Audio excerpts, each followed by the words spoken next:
pada minggu-minggu sebelumnya.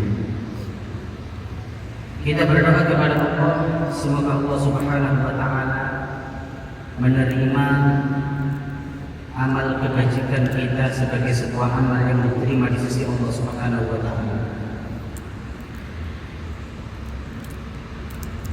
Bapak Ibu yang saya muliakan, kajian tafsir pada malam hari ini melanjutkan penafsiran minggu lalu,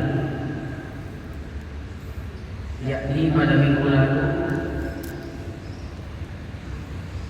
kita sampai ayat 20 ya, ayat 20. Maka pada saat ini kita akan melanjutkan ke penafsiran ayat ke-21 hingga seterusnya. Insya Allah kalau nanti waktu memungkinkan sampai ayat 29.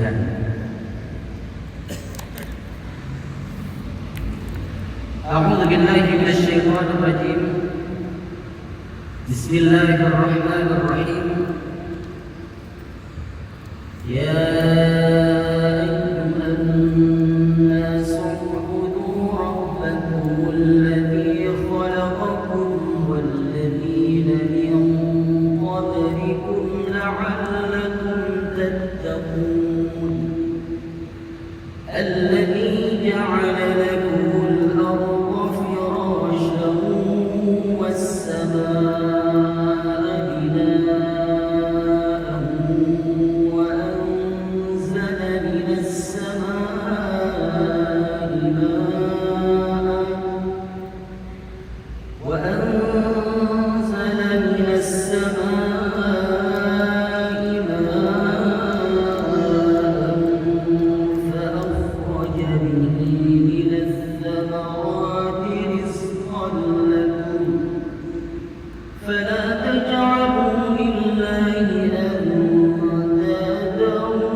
Allah Subhanahu wa ta'ala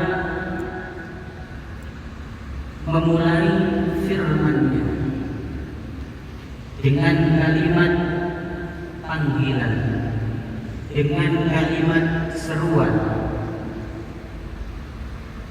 Ya ayyuhan nas, wahai para penduduk Mekah. Khitabnya adalah kepada para penduduk Mekah dan sekitarnya ketika ayat ini diturunkan.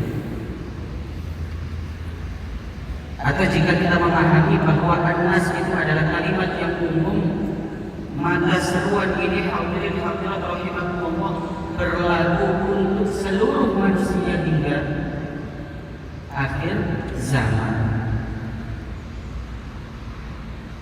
Allah Subhanahu wa ta'ala kemudian melanjutkan, u'budu rabbakumul ladzi khalaqakum wal ladzina min qablikum la'allakum tattaqun.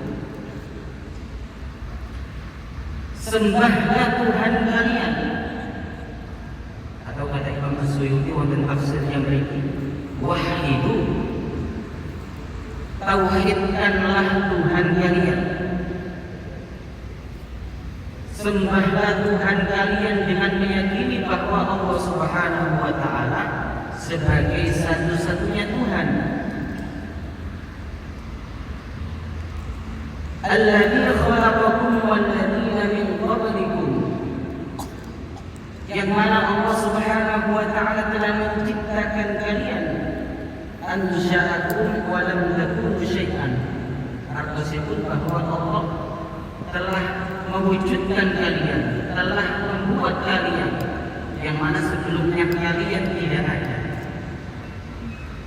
Lalu kemudian Allah menciptakan kalian melalui ibu-ibu kalian.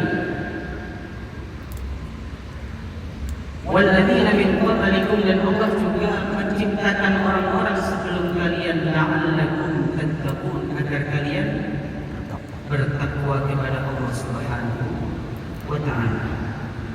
Bapak Ibu yang saya muliakan, ayat ini jika kita melihat kepada mushaf Al-Quran adalah seruan pertama tentang ketauhidan. Tauhid itu apa Bapak Ibu? Meyakini bahwa Allah Subhanahu wa taala sebagai satu-satunya Tuhan. Allah Subhanahu wa taala sebagai satu-satunya Tuhan yang layak disembah. Artinya tauhid itu adalah bahwa kita meyakini la ilaha illallah, satu-satunya Tuhan hanyalah Allah Subhanahu wa taala. Artinya selain Allah tidak ada Tuhan. Dan ini kemudian yang membedakan antara akidah Islam dengan agama-agama selain Islam. Ada yang menyembah 3 Tuhan, ada yang menyembah banyak Tuhan, ada yang berusaha memfisikkan, memvisualisasikan Tuhan. Sedangkan Allah berbeda, Islam berbeda. Keyakinan yang utama dan pertama adalah tentang tauhid.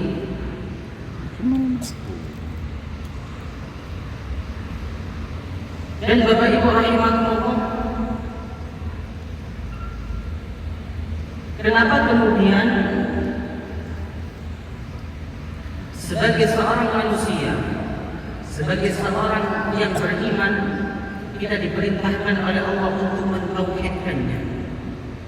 Dan di sini kemudian Al-Quran mengajak kita berdialog agar dalam berkeyakinan tentang Tuhan, dalam berkeyakinan tentang tauhid, kita tidak hanya sekedar mewarisi dari leluhur-leluhur kita saja.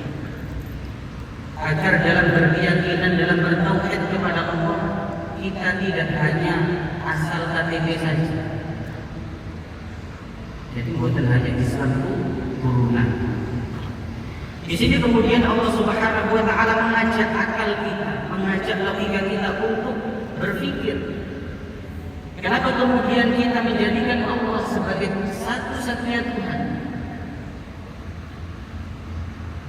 Yang pertama adalah karena Allah Subhanahu wa taala telah menciptakan kita dan juga seluruh manusia yang ada sebelum kita. Kemudian dalam ayat selanjutnya disebutkan alladzi ja'ala lakumul arda firasyan. Allah Subhanahu wa taala menciptakan bumi untuk kalian wahai umat manusia sebagai tempat menetap. Allah menciptakan bumi sebagai tempat tinggal kita, yang mana bumi ini hadirin hadirat rahimakumullah begitu sempurna. Coba bayangkan kalau manusia diciptakan di planet selain bumi, yang sampai sekarang tidak ada satupun bukti sains yang menunjukkan bahwa planet selain bumi ini pusat di bumi. Nah kalau bumi ini kita Pak, kita diciptakan oleh Allah mulai lahir, keluar dari perut ibu kita. Kita tidak memakai satu helai pun. Kemudian Allah memberi kita pakaian. Kemudian Allah memberi kita naluri. Dan kemudian ketika kita dewasa, kita bisa bekerja, mencari rezeki, dan kemudian menikah, dan seterusnya dan seterusnya. Itu semua adalah rezeki dari Allah. Dan semua yang ada di bumi ini hadirin rahimakumullah diperuntukkan oleh Allah untuk kesejahteraan manusia. Hewan, tumbuh-tumbuhan, dan air, udara, dan apapun yang ada di atas permukaan bumi itu diperuntukkan oleh Allah untuk umat manusia. Dan kita melihat apa yang ada di bumi hadirin rahimakumullah begitu indah, begitu teratur. Demikian pula ketika kita menengok ke atas kita, ada langit, yang mana langit itu begitu luas dan besar. begitu indah dihiasi dengan matahari, bulan dan bintang gemintang. Maka semua itu adalah untuk keperluan umat manusia. Dan keteraturan, keindahan dan kesempurnaan ciptaan Allah itu menunjukkan bukti bahwa Allah satu-satunya Tuhan. Panjenengan bayangkan kalau kemudian di alam semesta ini ada Tuhan. Kata Allah, "Lau kana fihi ma alihatun illa Allah la fasadata." Jika di langit dan di bumi ada Tuhan selain Allah, maka pasti akan rusak. Tuhan A ingin ke selatan, Tuhan B ingin ke utara. Tuhan satunya ingin menciptakan, Tuhan satunya ingin mematikan. Tuhan satunya ingin menghendaki seseorang menemukan jodohnya, Tuhan yang satu boten. Terus jarno wong punya jomblo ae. Kacau Pak. Maka kesempurnaan yang kita saksikan di seluruh alam semesta ini menunjukkan pengaturnya cuma satu. Karena kalau 2, 3 dan seterusnya, maka alam semesta akan kacau. Hadirin rahimakumullah, inilah adalah tauhid, adalah keyakinan tentang Allah sebagai satu-satunya Tuhan. Ketika kemudian hadirin rahimakumullah, Nabi Muhammad SAW diangkat oleh Allah sebagai seorang Nabi dan Rasul. Kemudian seruan tauhid ini dikumandangkan, disuarakan dengan lantang ke seluruh penjuru Arab. Maka pada saat itu orang-orang Arab itu bukan orang yang tidak mengenal Allah. Jadi orang Arab itu mengenal Allah. Jadi istilah musyrik menyebutkan Allah itu artinya mereka menjadikan Allah Tuhan, tetapi ada Tuhan lain, itu musyrik. Kenapa kemudian orang Arab itu mengenal Allah? Karena mereka adalah keturunan Nabi Ibrahim. Atau setiap Arab itu keturunan Nabi Ibrahim dan Ismail. Yang mana agama mereka itu adalah agama Hanifiyah atau agama Muslim. Maka Nabi Ibrahim Yahudiyyan wala Nasraniyyan walakin kana hanifan musliman. Ibrahim itu tidak Yahudi juga tidak Nasrani, tetapi dia adalah seorang Muslim. Lalu kemudian kenapa orang-orang Arab pada waktu itu bisa menyembah berhala? Terus kalau jangan baca sejarah sebelum Nabi diutus, itu di sekitar Ka'bah ada sekitar 300 berhala. Terus Ka'bah yang kita kenal sekarang dulu itu di sekitarnya dipenuhi dengan berhala. Kok bisa mereka menyembah berhala? Maka kalau kita baca literatur sejarah Bapak Ibu rahimakumullah, orang pertama yang menyebarkan penyembahan berhala itu pun Amr bin Luhai al-Khuzai. Amr namanya. Nah, Amr bin Luhai ini adalah seorang pemimpin kaumnya dari Bani Khuza'ah. Boleh ceritanya sebentar. Jadi di antara kebiasaan orang-orang Quraisy, orang-orang Mekah pada waktu itu ketika adalah mata pencaharian mereka adalah dengan berdagang, dengan melakukan perniagaan. Kata Al-Quran, "Ila fi Quraisy ila fihim rihlatasyita'i was-sayf." Ketika musim dingin mereka berdagang ke Yaman. Ketika musim panas mereka ke Syam. Nah, suatu ketika Amr ini Bapak Ibu rahimakumullah berdagang di Syam. Ketika di Syam, di salah satu wilayah di Syam, dia kemudian melihat bahwa penduduknya menyembah berhala. Dan kemudian memberiku setan bermain-main. Iku loh, Tuhan ketok. Tuhan itu mesti ketok. Masa kok nyembah Tuhan gak ketok? Ini bahasa nang Surabaya, Pak. Dan kemudian kita adalah hadirin rahimahullah, timbul keinginannya untuk membawa berhala-berhala itu ke Mekah. Hingga kemudian beberapa di antara berhala itu dibawa ke Mekah. Di antara berhala-berhala itu ada yang bernama Lata, Uzza, Manat dan sebagainya, yang kemudian itu menjadi berhala-berhala yang disembah oleh para penduduk Mekah. Walhasil kemudian berhala itu dibawa ke Mekah. Hadirin rahimakumullah. Dia kemudian memerintahkan kaumnya untuk menyembah berhala-berhala tersebut dan menjadikan berhala-berhala itu sebagai perantara kepada Allah Subhanahu wa Ta'ala.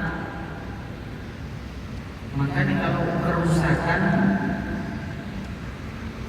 kesalahan yang dilakukan oleh orang-orang pemimpin itu berbahaya. Kerusakan atau kesalahan yang dilakukan oleh pemimpin itu berbahaya daripada yang dilakukan oleh orang-orang awam. Kerusakan atau kesalahan yang dilakukan oleh orang alim itu lebih berbahaya daripada orang awam. Yang awam itu rusak, dia sendiri saja yang rusak. Yang alim melakukan sebuah kerusakan, melakukan sebuah kesesatan, orang-orang awam menganggap bahwa itu pinter melakukan itu, berarti itu benar itu. Maka Bapak Ibu hadirin rahimahumullah, singkat cerita bahwa kemudian berhala-berhala itu menyebar di seluruh. Ada yang bernama Lata, Uzza, ada yang Hubal, macam-macam namanya. Dan kemudian Allah Subhanahu wa Ta'ala mengutus Nabi, Bapak Ibu. Nabi diutus, kemudian seruan tauhid itu dikumandangkan. Seruan tauhid itu disampaikan kepada seluruh masyarakat Arab pada waktu itu dan mengajak mereka berpikir bahwa bukankah Tuhan yang layak disembah itu adalah Allah Subhanahu wa Ta'ala, karena Allah yang menciptakan, Allah yang memberi rezeki, Allah yang mengatur, dan Allah yang melakukan seluruhnya. Dan berhala-berhala yang kalian sembah itu, wahai orang Arab, kata Al-Quran, mereka hanya batu. Bahkan ada salah satu kisah yang Arab itu membuat Tuhan berhala itu terbuat dari gandum, dari roti. Habis sembah dimakan. Jadi pagi disembah, malam disembah. Besoknya ketika mereka lapar tidak ada makanan, Tuhannya dimakan. Ini orang ada. Maka Bapak Ibu hadirin rahimakumullah, tauhid ini adalah sesuatu yang penting. Dan kemudian yang kedua adalah bahwa keyakinan tentang tauhid itu hadirin rahimakumullah adalah keyakinan yang tidak boleh ada kesalahan. Dan dengan jenengan melakukan masalah furq, masalah ijtihadiyah, itu kalau benar pahalanya 2, kalau salah pahalanya 1. Tetapi dalam keyakinan tentang tauhid ini, keyakinannya harus benar dan tidak membuka ruang khilaf di dalam masalah ketuhanan. Sebab terkadang yang itu memahami Allah Ahad, Allah Esa, tetapi sesuatu yang ahad belum tentu ahad yang sebenarnya. Sumpami wonten Pak Budi, sumpami wonten kira-kira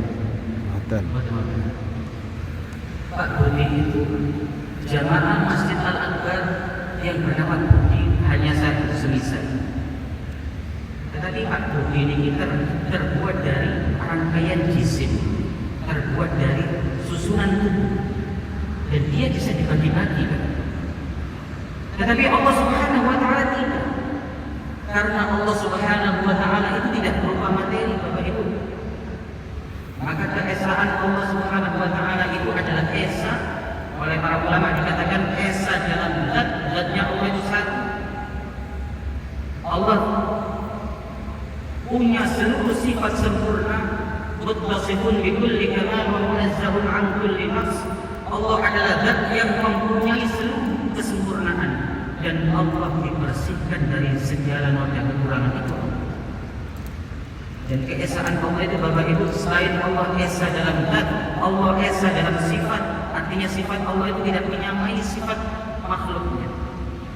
Kalau kemudian Allah maha mendengar Bapak Ibu, kemudian ada orang punya sifat mendengar, itu hanya sama dalam penyebutan.